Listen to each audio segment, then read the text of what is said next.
In Christ alone, my hope is found. Shalom, selamat sore saudara-saudara yang kekasih.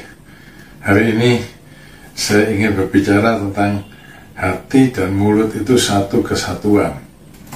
Di dunia orang bilang lain di mulut, lain di hati.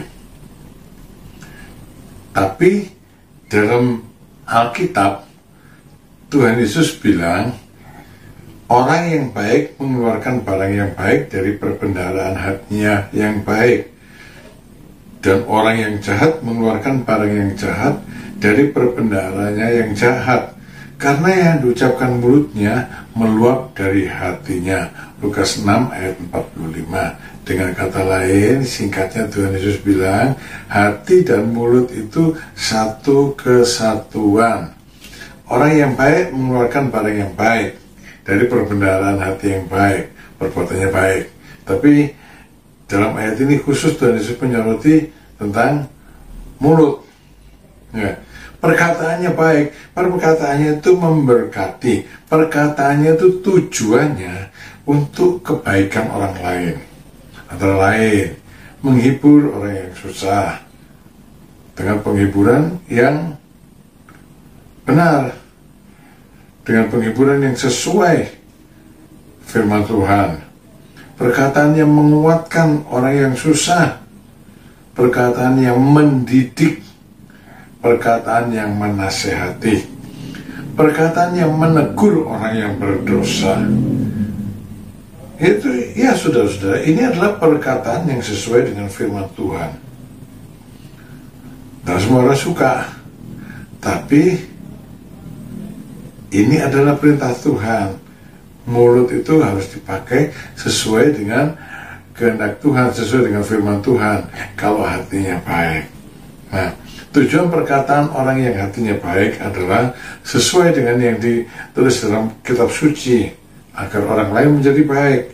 2 Timotius 3 ayat 16. Segala tulisan yang diilhamkan Allah memang bermanfaat untuk mengajar, untuk menyatakan kesalahan, untuk memperbaiki kelakuan, untuk mendidik orang dalam kebenaran.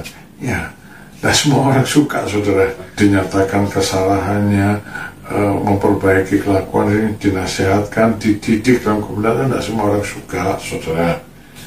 Ya, karena perkataan-perkataan yang demikian menyebabkan orang-orang jahat terusik.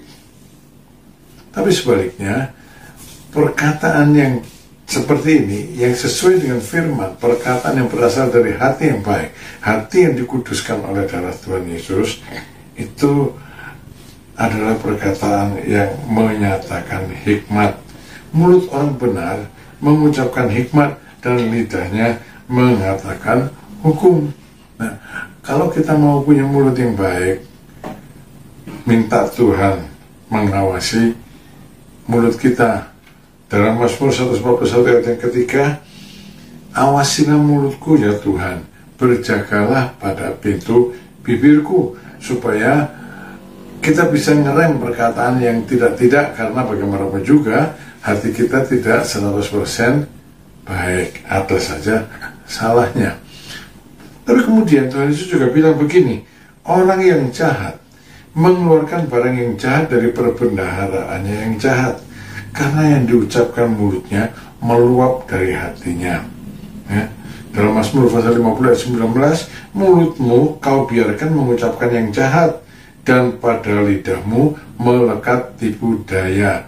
Mulut orang yang jahat suka mualat-mualatkan orang. Ya, kapok, syukurin. Ya, melihat orang lain jatuh, dia bukan menghibur, tapi sekalian mendorong orang itu masuk jurang. Apa saja yang jahat dari mulut orang jahat? Perkataannya itu kotor, kasar, sembrono, menyakiti dan melukai orang lain, dia tak peduli. Biasanya kata-kata yang demikian, yang kasar, sembrono, menyakiti hati orang lain, menghina dan sebagainya, ini ditujukan pada orang-orang yang tidak disukainya, atau ditujukan pada orang-orang yang dianggapnya tidak menguntungkan bagi dia, atau ditujukan pada orang-orang yang dianggapnya merugikannya, musuhnya. Perkataan yang kotor.